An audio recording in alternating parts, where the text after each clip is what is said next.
하나님의 말씀 누가복음 6장 27절에서 38절까지 저와 한 절씩 교독하겠습니다.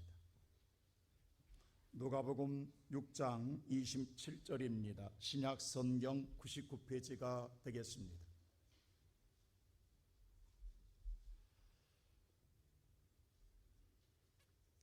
찾으셨으면 저와 한 절씩 교독합니다. 그러나 너는 듣는 자에게 내가 이르노니 너의 온수를 사랑하며 너희를 미워하는 자를 선대하며 너희를 저주하는 자를 위하여 축복하며 너희를 모욕하는 자를 위하여 기도하라. 너희의 입밤을 치는 자에게 젖밤도 돌려대며 내 겉옷을 빼앗는 자에게 속옷도 거절하지 말라. 내게 구하는 자에게 주며 내 것을 가져가는 자에게 다시 달라 하지 말며 남에게 대접을 받고자 하는 대로 너희도 남을 대접하라. 너희가 만일 너희를 사랑하는 자만을 사랑하면 칭찬받을 것이 무엇이냐? 죄인들도 사랑하는 자는 사랑하느니라. 너희가 만일 선대하는 자만을 선대하면 칭찬받을 것이 무엇이냐? 죄인들도 이렇게 하느니라. 너희가 받기를 바라고 사람들에게 구워주면 칭찬받을 것이 무엇이냐? 죄인들도 그만큼 받고자 하여 죄인에게 구워주느니라. 오직 너희는 원수를 사랑하고 선대하며 아무것도 바라지 말고 구워주라. 그리하면 너희의 상이 클 것이요 또 지극히 높으신 이의 아들이 되리니 그는 은혜를 모르는 자와 악한 자에게도 인자하시느니라. 너희 아버지의 자비로우심 같이 너희도 자비로운 자가 되라. 비판하지 말라. 그리하면 너희가 비판을 받지 않을 것이요 정죄하지 말라. 그리하면 너희가 정죄를 받지 않을 것이요 용서하라. 그리하면 너희가 용서를 받을 것이요 주라. 그리하면 너희에게 줄 것이니 곧 후히 되어 누르고 흔들어 넘치도록 하여 너희에게 안겨주리라. 너희가 헤아리는 그 헤아림으로 너희도 헤아림을 두루 받을 것이니라. 하버드대학교 교수였던 벨런트 교수가 쓴 행복의 조건이라는 책 속에 이런 내용이 있습니다. 하버드생과 일반인과 그리고 머리가 뛰어난 여인들 80여 명, 종합 약 800여 명의 사람들을 72년 동안 추적조사했습니다. 사람의 운명은 무엇으로 좌우되는가라고 하는 것이었습니다. 놀랍게도 부도 아니었고 학벌도 아니었고 명예도 아니었습니다. 바로 사람의 삶 속에서 가장 결정적인 중요한 것은 바로 관계라고 하는 것입니다.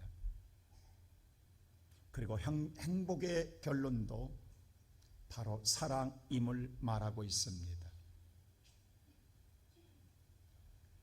행복이라는 것은 소유하는 것이 아니요 관계를 맺는 것이요 그 관계 속에 사랑의 나눔이라는 것입니다. 우리의 사람이라는 건요 태어나서 전혀 알지 못하는 사람과의 만남을 갖는데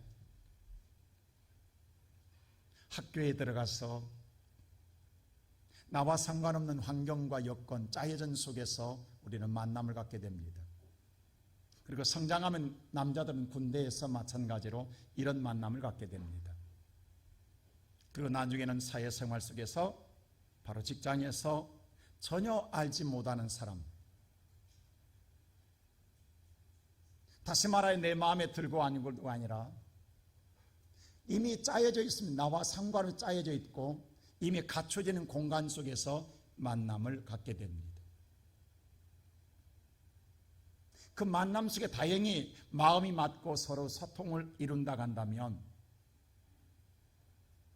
우리는 행복하겠지만 그렇지 못하고 갈등이 생기고 갈등 속에서 상처가 나게 되고 상처가 아픔으로 다가오면 많은 사람들이 괴로움을 당하게 됩니다. 더더욱 우리가 좋은 관계에 있다가 어느 순간에 어긋나고 좋은 관계에 있다가 어느 순간에 금이 가서 그거로 말미암아 오는 아픔은 더더욱 큽니다. 우리가 관계가 좋을 때에 함께 동행하는 건 대단한 행복한 일입니다. 하지만 그 관계가 오늘 금이 가고 오히려 어그러지게 되면 그것으로 말미암아 고통은 더 갑절로 내게 오더라 이 말입니다. 오늘날 이런 상황에 놓일 때에 우리는 탓하기를 좋아합니다. 내가 아닌 상대일 거라고만 생각할 때가 많습니다. 근데 우리가 곰곰하게 깊게 생각해 보면 우리에게도 있다라는 거지요. 인간의 본성이 그렇습니다. 사람은요, 정말 내게 마음에 맞는 소리, 내가 하고 싶은 소리들이 내 귓전에 항상 맴돌고 있습니다. 정말 우리가 진정으로 들어야 할 소리를 듣지 아니하고 바로 내 마음에 맞는 소리, 내가 하고 싶은 소리를 듣고 그것에 따라 행동하는 때가 있다라는 거예요. 우리는 그것을 유혹이라고 이야기합니다. 근데 그것은 끝내 내게 행복을 가져다 주는 것이 아니라 결론은 불행을 가져다 주다라는 겁니다. 인간의 시조가 그렇습니다. 여러분, 하나님의 소리를 듣고 살아갈 인간이 어느 순간 자기가 듣고 싶은 소리를 듣고 싶었습니다. 자기가 하고 싶었던 소리를 듣고 싶었습니다. 그 달콤한 소리가 어느 날 자기 귀에 들어왔습니다. 그것을 이겨내지 못하고 그 소리에 따라 행동할 때에 아담은 얻은 것이 아니라 모든 것을 다 잃었습니다. 아니, 내 마음대로 했는데, 내가 하고 싶은 걸 했는데 왜 내게 행복이 찾아오지 않고 내게 불행이 찾아왔을까요?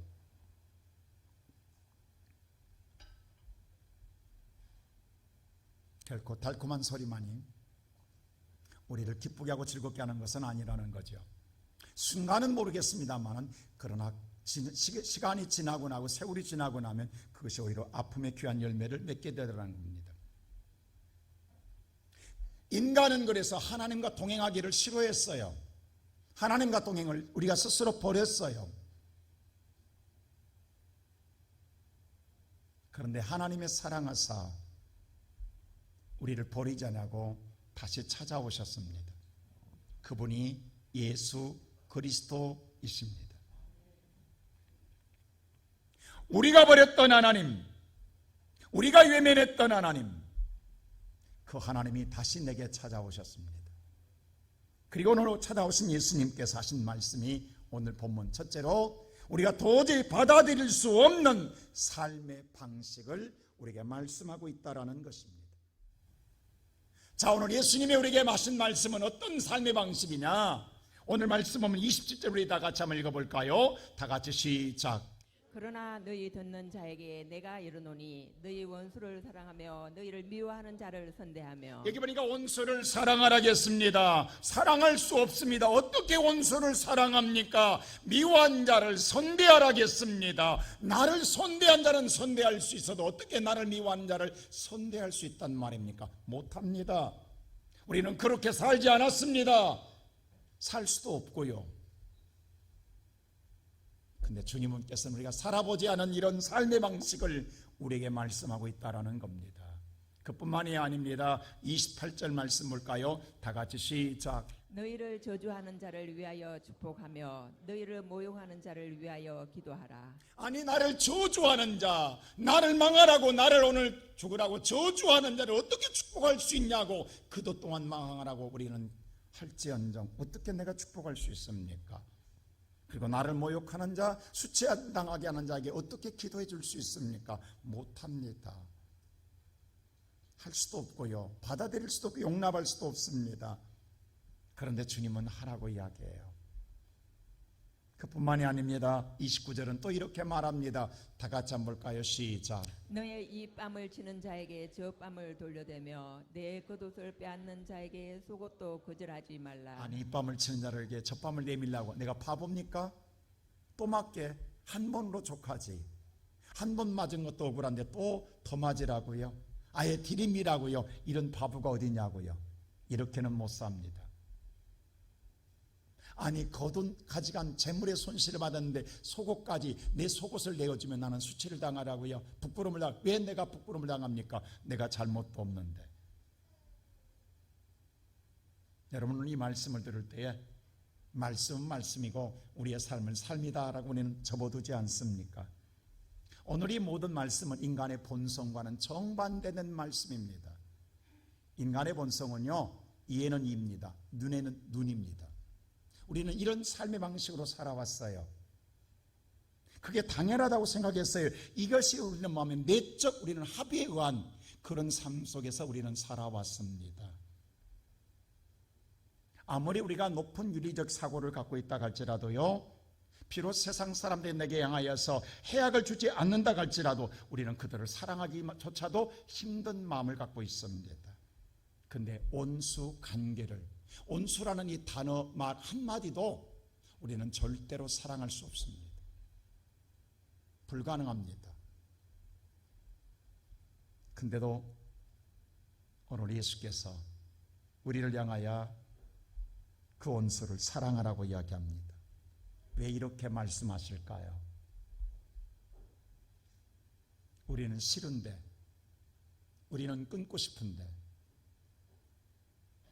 관계의 단절이 내게 오늘 기쁨을 줄 것 같지만 이 단절은 끊을 수 없는 단절이기에, 끊으면 안 되기에, 회복돼야 돼, 반드시 회복돼야 되기에 네가 희생해서라도 관계를 회복하라는 겁니다. 끊을 수 없다라는 거예요. 우리는 어릴 적부터 부모들에게 항상 배운 게 있습니다. 바로 보복의 원리입니다. 어디서 주워 맞고 오면, 한 대 맞고 오면 2대 때리라고 가르쳤습니다. 너는 손이 없냐 반이 없냐 라고 하며 우리에게 보복의 원리를 가르쳤습니다.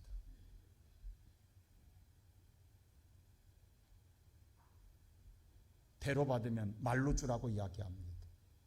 우리는 그렇게 배웠어요. 그렇게 해야만 당연하다고 생각했어요. 그건 응과 응보에 대해서 보응의 원칙이라고 생각했어요.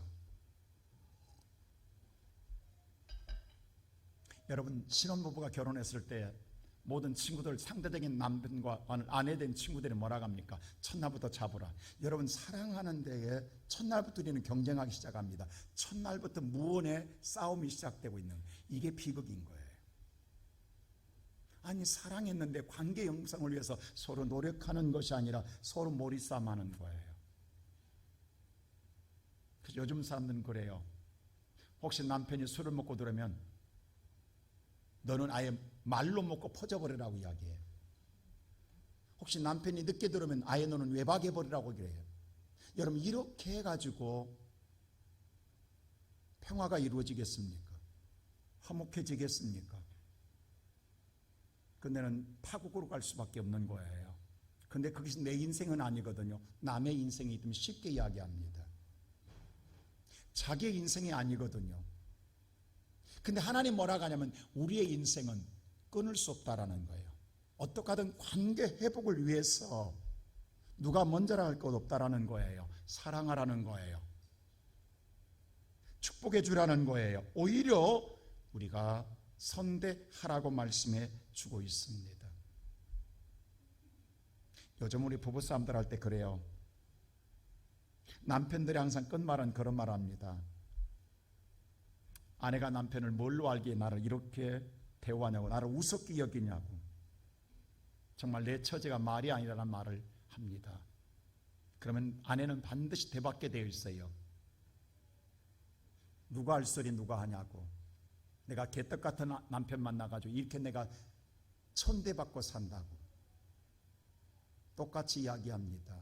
여러분, 존경받고 서로 대접받고 싶어하면 서로 존경하고 서로 대접하라는, 오늘 성경에서 대접받고 싶은 만큼 대접하라는 거예요. 근데 우리는 짓밟아야만 내가 대접받는다고 생각해요. 내가 존경받는다고 생각해요. 서로 누구를 높여주면 혹시라도 내가 오히려 짓밟힐까 봐 높이지를 못하는 거예요. 이게 잘못된 거. 성경을 했어요. 오히려 네가 대접해주고 존경해주라는 거예요. 그러면 너도 그와 같이 받게 될 것이라는 거예요. 근데 세상은 반대로 합니다. 네가 짓밟아야 내가 존경받아. 네가 무시해야 존경받는 거야. 우리가 살고 있는 삶의 방식과는 전혀 다르다는, 우리가 받아들일 수 없고 도저히 살아보지 않는 것에 대하여 주님께서는 말씀하고 있습니다. 왜냐? 이래야 치유되고 회복된다라고 하는 것입니다. 오늘 이 시간 예배 나온 살아가는 우리의 모든 성도 여러분, 여러분이 살아온 삶의 방식을 오늘 믿음의 생활한다고 한다면 우리는 조금도 변화가 없을 겁니다. 그러나 오늘 저와 여러분이 살아오는 세상의 삶의 방식을 내려놓고 오늘 말씀에 따라 내가 변화되고 거듭난다고 한다면 여러분의 삶에 회복의 역사가 일어나게 될 줄로 믿습니다. 그렇다고 한다면 우리는 이 일을 포기하지 말자라는 겁니다. 그러면서 오늘 우리 예수께서 이 일을 두 번째로 먼저 하셨습니다. 바로 주님이 오셔서 자신이 먼저 그 일을 행하여 주셨습니다. 여러분 그거 아세요? 주님이 나를 위해서 뺨을 맞고 이 뺨 맞고 저 뺨 맞았다는 사실 여러분 알고 계시냐고요? 우리 다 같이 마태복음 우리가 26장 67절 말씀을 보세요. 다 같이 한번 보십시다. 시작. 이에 예수의 얼굴에 침 뱉으며 주먹으로 치고 어떤 사람은 손바닥으로 때리며. 여러분 예수님의 얼굴에 침 뱉고 예수님의 얼굴을 손바닥으로 뺨을 칩니다. 여러분 예수님이 잘못했습니까? 그를 뺨 맞을 일을 행하셨습니까? 아닙니다. 누구를 위하여? 나를 위하여입니다. 거기다 침뱉음까지 당하셨습니다. 근데 예수는 입을 열지 않았습니다. 억울해하지 않았습니다. 분하게 여기지 않았습니다. 오늘 이 말씀처럼 이 뺨을 때리면 저 뺨을 내밀라. 예수님 저 뺨까지 내밉니다. 그래서 27장 보세요. 또 예수님 또 뺨을 맞습니다. 시작. 그에게 침 뱉고 갈대를 빼앗아 그의 머리를 치니더라. 또 맞습니다. 오늘 예수님이 누가복음 6장의 말씀을 훗날 예수는 알고 계셨어요. 근데 놀랍게도 예수는 입을 열지 않았다라는 거예요. 오늘 이 시간 예배드리는 사랑하는 시온성교회 성도 여러분, 여러분 누구한테 침을 뱉고 뺨을 맞나 얼마나 억울하고 분합니까? 참아낼 수 없지요. 견뎌낼 수 없지요. 내가 잘못했단 모르겠어요. 내가 조금이라도 실수했단 모르겠어요. 근데 전혀 나와 상관없는데 누구 때문에 내가 맞는다고 하면 너무도 억울하고 분할 일입니다. 자, 예수님 하나님의 권세를 끌어낼 수 있어요. 천사 한 명을 더 10만 발맞으면 5천 명을 죽일 수 있는 예수님이에요. 그 순간 예수님이 분노하사 하나님의 권세를 끌어내린다 하면 로마 병정은 한순간에 다 쓸어버릴 수 있어요. 만일에 예수님이 그렇게 했다가 하면 대단히 시원했을 거예요. 야, 예수님 정말로 멋있잖아요. 어쩌면 예수를 따르는 사람은 이렇게 해주기를 바랬을는지도 몰라요. 만일에 그랬다가 하면 그 순간에 때리는 모든 로마군들을 쓸어버렸다가 한다면, 죽였다가 한다면 오늘 저와 여러분이 있겠습니까? 기독교는 존재하지 않습니다. 그걸로 끝나는 거예요. 그러나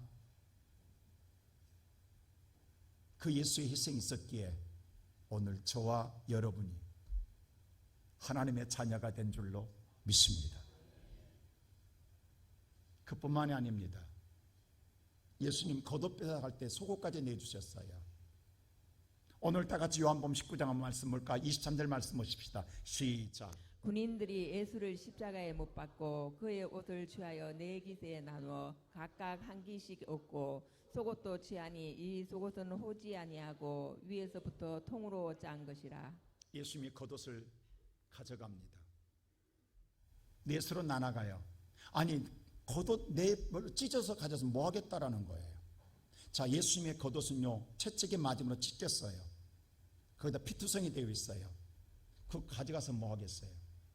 근데 놀랍게도 오늘 누가복음 6장에 이 말씀을 예언을 성취하는 거예요. 근데 그것만이 아니라 못까지 속옷까지 가져갑니다. 여러분 속옷이 벗겨지는 것은 남자의 최고의 수치입니다. 아니 누구 때문에 이 수치를 당해야 되냐고, 이 부끄러움을 당해야 되냐고 모든 여인네들이 울고 있습니다. 많은 자들이 예수 십자가 달린 것을 보고 있습니다. 근데 그 앞에서 33살 먹은 청년이 속옷이 벗겨집니다. 여러분 감내할 수 있습니까? 여러분 이겨낼 수 있냐고요?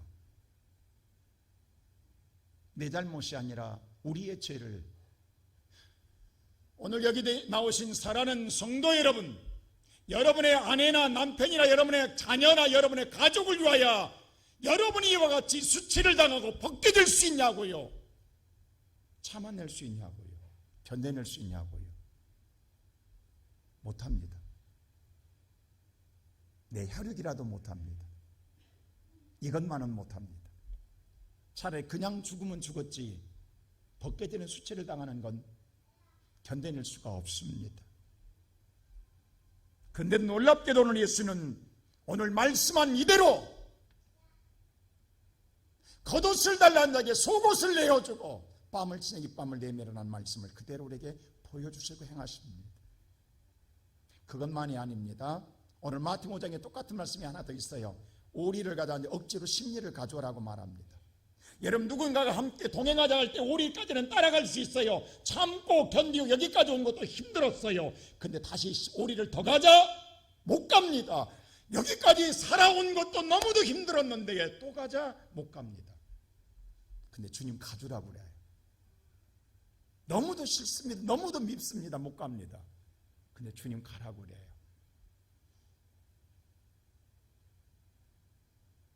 예수님 부활하고 난 다음에요, 엠마오라는 두 제자를 만납니다. 그들은 자기가 살겠다고 도망가는 자입니다. 배신한 자입니다. 예수님이 부활했다 하는데도 믿지 아니하고 그들은 자기가 살겠다고 도망갑니다. 얼마나 믿겠어요? 얼마나 믿겠냐고.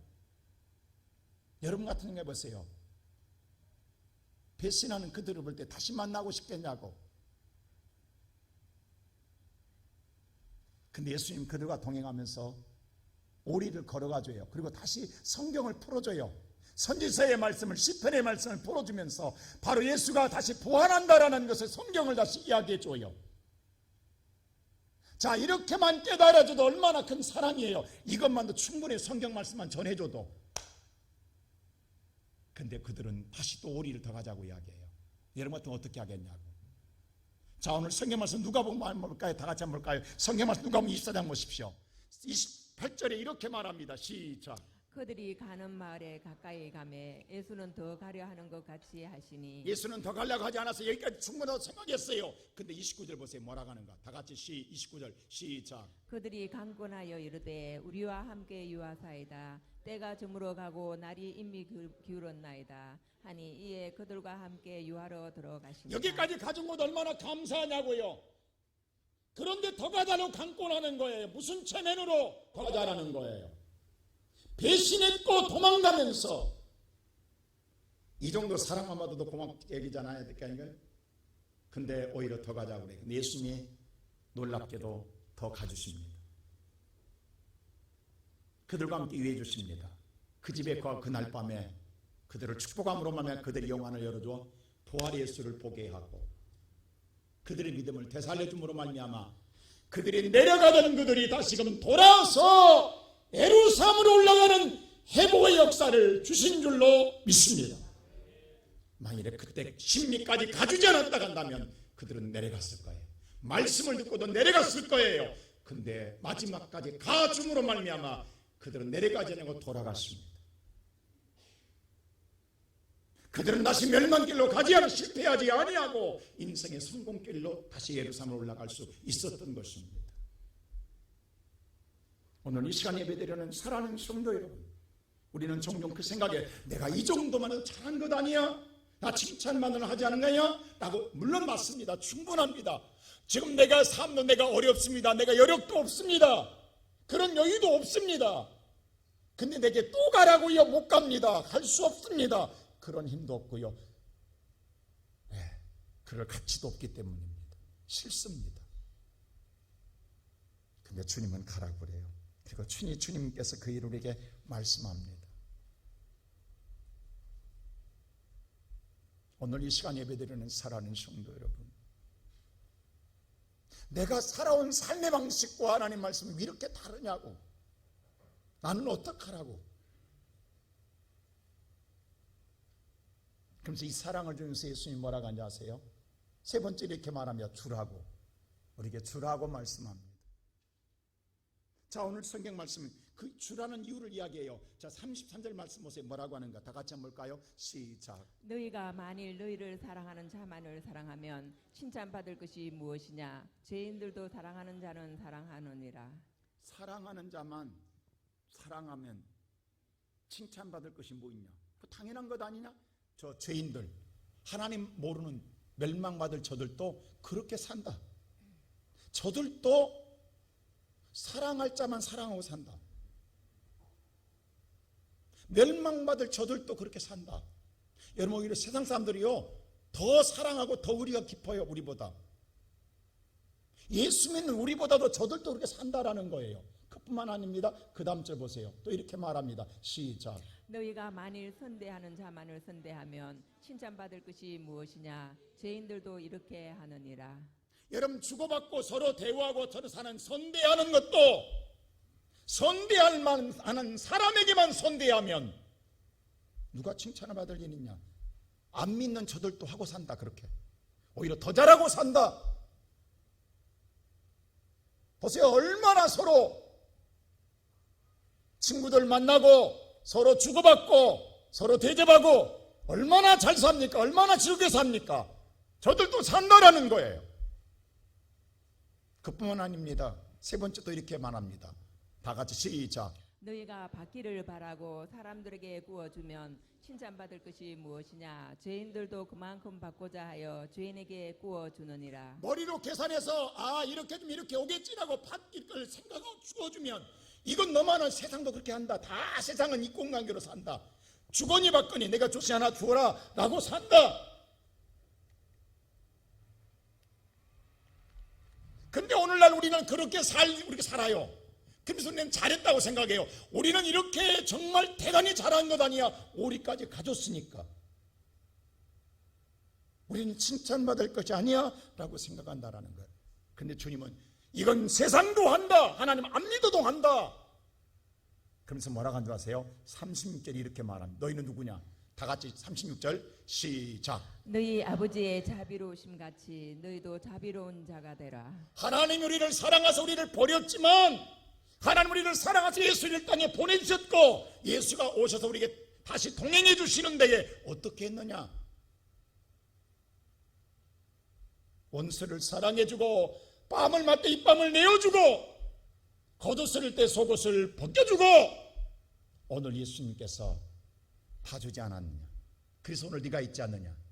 너는 이 하나님의 사랑과 자비를 받았지 않느냐? 하나님이 자비하심을 받은 너희는 믿음의 사람 아니냐? 그렇다면 너희도 이와 같이 해야 될 것 아니냐? 할렐루야. 이게 그리스도인이라는 거예요.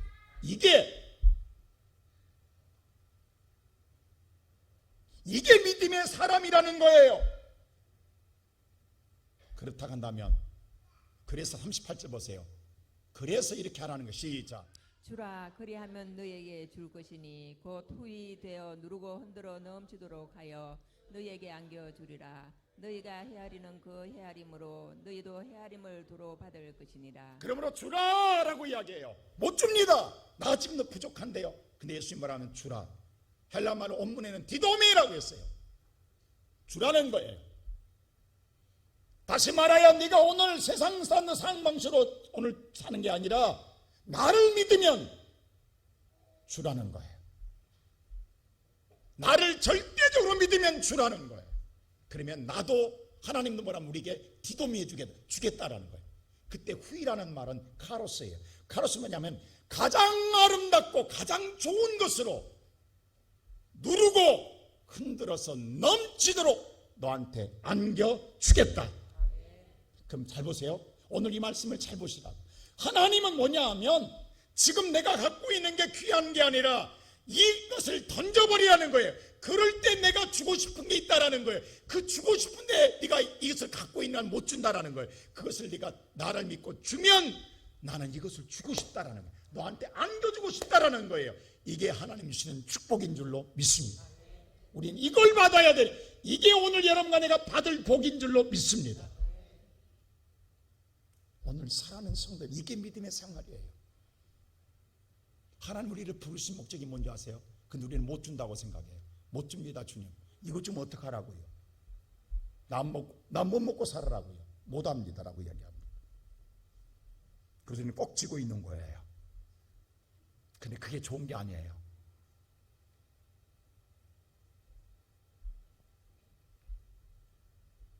다음 주가 맥주감사절입니다.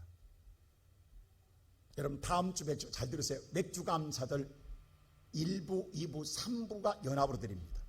제가 말한 우리 교회가 이제 곧 성전이 지어지잖아요. 지금까지 우리는요 한 10년 넘도록 1성전, 2성전, 3성전 나누어서 예배를 드렸습니다. 그러나 앞으로 본 성전이 지어지면, 새 성전이 지어지면 우리가 다 대우도 없어지고 사랑도 없어지고 본 성전에서 같이 드릴 거예요. 근데 우리가 오랫동안 따로따로 예배를 드리다 보니까 자기의 마음에 맞는, 자기가 원하는 대로 예배를 드렸어요. 보이지 않는 자기화된 신앙생활이었어요. 이게 내가 항상 안타까웠어요. 교회라고 하는 것은요, 아까 말한 것처럼 관계예요. 바로 에클레시아라는 단어는요, 우리가 교회라는 것은 부르심받은 성도의 사랑의 공동체가 교회예요. 나와 상관없어요. 내가 의지와 상관없어요. 내 요구와 상관없어요. 주어진 조건 속에 우리가 갖추어져 있는 이미 조건 속에 우리가 함께 만나서 관계를 맺는 게 교회예요. 그렇다고 한다면 우리가 훈련이 필요해요. 그래서 추수감사절, 맥주감사절, 그리고 성탄절, 부활절은 1년에 4번만은 연합으로 교회 질 때까지 드리자 이 말이에요. 자주 만나자는 거예요. 그래봤자 한 2년이면 한 8번이나 만날 거예요.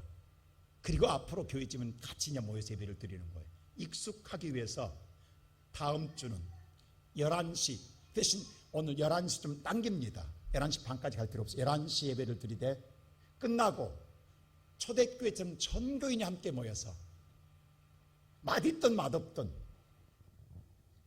우리 성도들이 준비한 만찬을 서로 먹으며 떡을 떼고 교제할 시간을 갖자 이 말이에요. 정말 교회의 본질을 찾자 이 말이에요. 감사절 날 우리의 성도들이 서로 좋은 지금까지 잃어버렸던 관계, 끊어졌던 관계를 초대교회처럼 서로 정말로 한 번도 만나보지 않은 성도와 함께 잠시나마 떡을 떼며 나눔을 가질 수 있는 시간을 가져보자는 거예요. 그래서 다음 주는 제가 우리 선교회장들을 불렀어요. 그리고 제가 부탁했어요. 회장님들 이번에는 교회에서 주식사를 준비 안 합니다. 막 난리가 났어요. 어떻게 복잡한데 누가 누구 집에서 준비하냐. 그건 모르겠고 나는 그건 모르겠고 그냥 선교회에서 알아서 한 가지씩만 준비해 오세요. 한 350명 먹을 수 있는 식사비를 준비해 오시면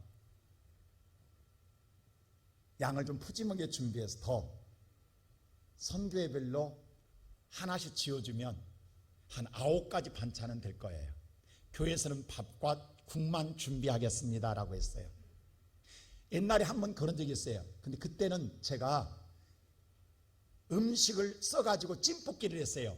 제비뽑기에서 서로 뽑혔는데 그때 막 난리 났어. 무슨 왜 난리 나냐. 선교회장님들은 당연히 돈부터 계산하는 거예요. 그래서 가장 금액이 적게 드는 음식을 선택하고 싶었던 거예요.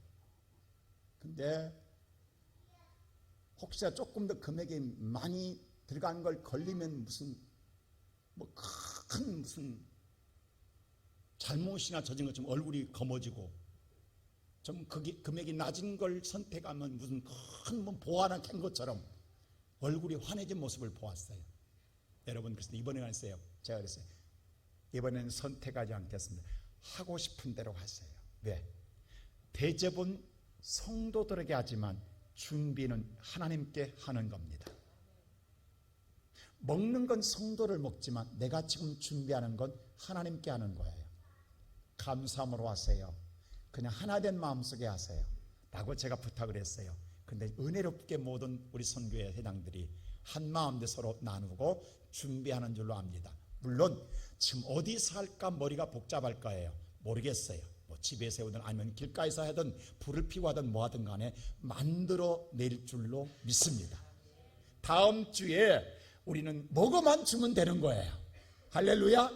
사랑하는 성도 여러분, 이게 우리가 성도의 서로 관계를 회복하는 거예요. 떡을 떼고 서로 교제하고 서로 기도하고 서로 한번 손잡아주고 서로 얼굴을 맞대고 서로 한 번에 인사를 나눌 수 있다고 한다면 얼마나 아름다운 일이냐라는 거예요. 많은 걸 주어서가 아니요, 많은 걸 받아서가 아니요, 서로 나눌 수 있다라는 것, 이것만으로도 얼마나 감사할 일이냐는 거예요. 뿐만 아니라 우리가 성도 여러분, 제가 과일도 다음 주에는 선교에 준비하지 않습니다. 왜? 각 구역에서 준비하세요. 적든 많든 감사한 마음으로. 그래서 하나를 준비해도 저는 마음속에 그냥 드리면 되는 거예요. 여러분, 우리가 먹던 과일 중에서 하나님께 드리고 싶은 마음이 있으면 드리면 되는 거예요. 뿐만 아니라 감사를, 어떻게 여러분 감사를 준비하십니까? 어떻게 여러분들 감사를 여러분들이 지금 여러분의 마음속에 어떻게 하고 계십니까? 혹시 오늘 여러분 감사봉투 받으니까 마음 부담 느껴지십니까? 여러분, 자 보세요. 우리 어떤 감사를 드려야 될까요? 우리는 지금까지 오늘 교회에 나와준 것만도 잘했다고 생각해. 지금 내가 말씀을 들어준 것만도 잘했다. 내게 더 이상 요구하지 말라는 사람도 있을 줄 알아요. 근데 보세요, 엠마오란 두 제자들에게 예수님이 말씀만 가르치고 끝났다 간다면 그들의 영혼은 열리지 않았어요. 부활의 예수를 만나지 못했을 거예요. 말씀만 듣고 돌아갔다 한다면. 근데 끝까지 함께 할 때에 그들의 눈은 열렸어요.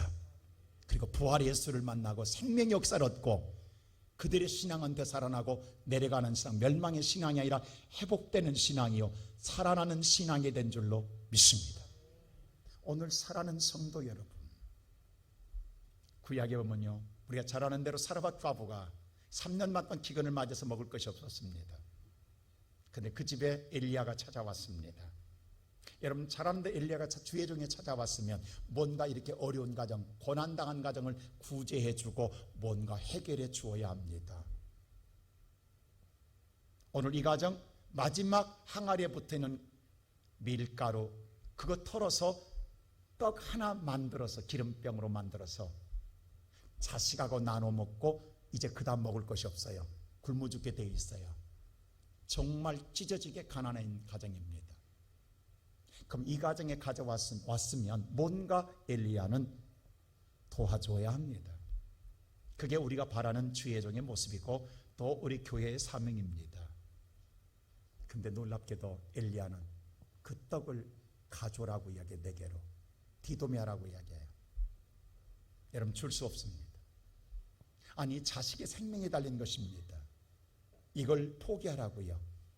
포기할 수 있겠어요 여러분들? 이런 주의 종 만나면 시험 듭니다.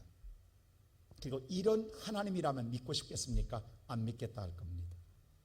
자, 근데 이건 엘리야만 아니었어요. 예수님도 마찬가지입니다.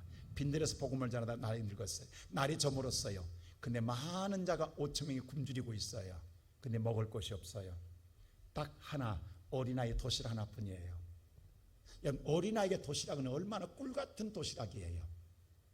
꿀맛 나는 도시락을 주님 가져라 그래요. 주라라고 이야기해요. 줄 수 없습니다. 여러분 어른이 어떻게, 어른이 더 줘야지 아이 것 도시락을 뺏어 먹는 어른이 어디 있냐고요. 이런 예수님 따르고 싶겠습니까? 오늘 여러분에게 요구했다면 여러분 하겠습니까? 근데 왜 이렇게 하시냐고. 오늘날 여러분 성경의 말씀을 우리가 봤어요. 아까 서두 이야기했던 것처럼 우리의 삶의 방식과는 전혀 용납하고 받아들일 수 없고 우리가 이해할 수 없는 삶의 방식을 예수님이 요구하고 있잖아요. 마찬가지입니다. 근데 오늘날 많은 메시지가 변질되고 있습니다. 왜? 성도들이 싫어하니까, 인간이 싫어하니까 인간의 구미에 맞춘 설교가 변질되고 있어요. 진리가 왜곡되고 있어요. 이럴 때는 설교 때문에 여러분 드리지 마세요. 여러분 잘 먹고 잘 사세요라고 해야 됩니다. 그래야 요즘 현대교회에 칭찬받는 목회자가 되고 하나님이 됩니다. 여러분 그런 소리 듣고 싶지 않으세요? 그렇게 줘야 많이 모입니다. 근데 저는 여러분 죄송합니다. 싫은 소리 하겠습니다. 가난하면 드리세요. 가난할수록 더 드리세요. 역설적입니다. 왜냐? 벌써 잘 보세요. 예수님 하나님 엘리야 알고 있습니다. 이 집이 오늘 이 떡 먹고 죽는 걸 알고 있어요. 그게 마지막 가난의 저주예요. 그 가난의 저주를 갖고 오라는 거예요. 네 걸 디도미 하라는 거야, 내한테. 왜? 지금 내가 줄 축복이 있다라는 거예요. 내가 줄 이 좋은 디도미가 있다라는 거예요. 그것을 그 있는 한은 못 준다라는 거예요. 그럴 때 보세요. 그 떡을 가져오고 나니까 성경에 보세요. 그 기근이 끝날 때까지 떡반죽 기름이 떨어지지 아니하더라. 이게 하나님이 주고 싶었던 복이에요.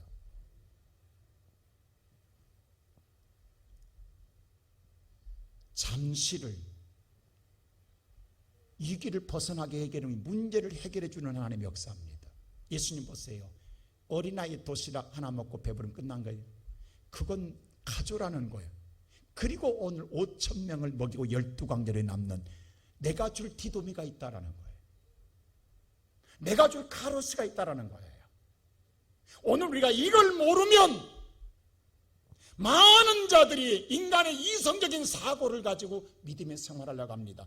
여러분, 이성적인 사고의 믿음이 아니라 절대적인 믿음으로 우리는 믿고 살아야 합니다.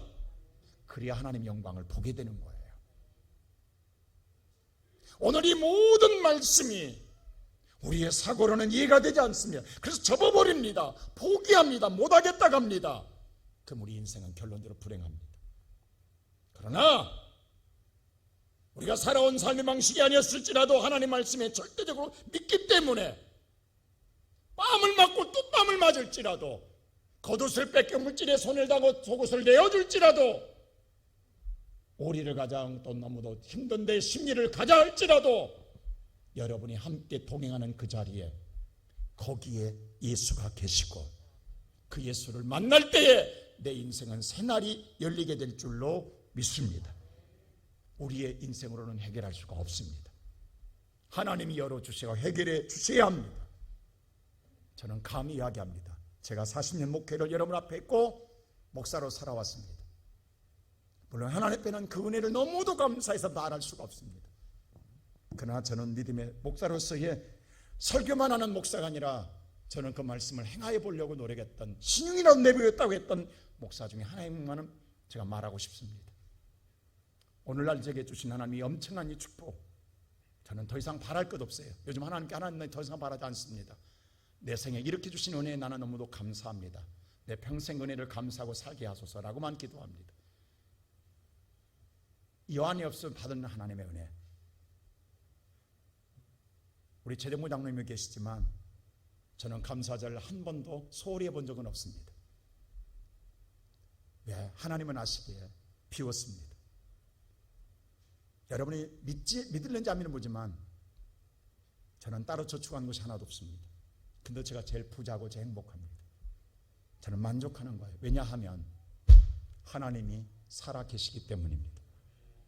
오늘까지 내가 디도미 할 때마다 하나님은 디도미 해주셨어요. 그때 카로스 가장 아름다운 곳을 채워주셨어요. 지금도 채워주고 계시고 지금도 복 주고 계시는 거예요. 사랑하는 성도 여러분, 가난하십니까? 힘드십니까? 병드셨습니까? 여러분이 해결 못하지 않잖아요. 아프십니까? 괴롭습니까? 하나님께 디도미 하세요. 이번 감사자를 그걸 가지고 나오세요. 주님, 이게 나입니다. 주님이 바꿔주셔야 합니다. 진정한 마음, 여러분 마음속에 조금 더 불평이나 원망하지 마시고 내 마음속에 기도하고 왜 내 마음으로는 불평할 수밖에 없어요. 그러나 주님의 은혜가 오면 감사한 마음으로 바꿔지게 될 줄로 믿습니다. 그 마음으로 준비하고 그 마음으로 드리고 그 마음으로 섬기고 그 마음으로 우리가 주님 앞에 절대로 믿고 나가면 하나님이 바꾸어 주십니다. 우리는 그 바꿔준 은혜로 살아가야 이게 내가 누릴 복이라는 거예요. 이게 믿음의 사람이 누릴 복이라는 거예요. 이게 오늘 저와 여러분이 받아야 할 복입니다. 이번 감사절 날 우리 모두에게 이 역사가 정말 새날이 열리고 우리 인생에 다시 올라가고 다시금 우리의 삶이 비상하는 회복의 역사를 이루는 저와 여러분 되시기를 주님의 이름으로 축원합니다.